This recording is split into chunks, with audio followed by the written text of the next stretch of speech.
Pag tititigan mo sila, lalo na sa mata, baligtad ang iyong refleksyon. Minsan, kung tititigan mo sila, walang puti, punong-puno ng itim yung mata. As in, purong itim.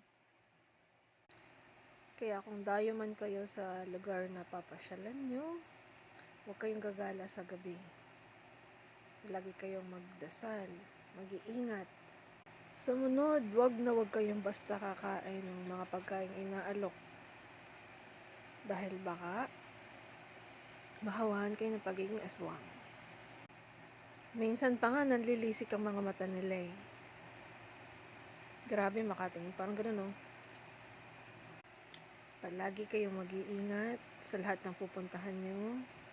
At palagi kayong magdasal. Yun lang ang protection nyo.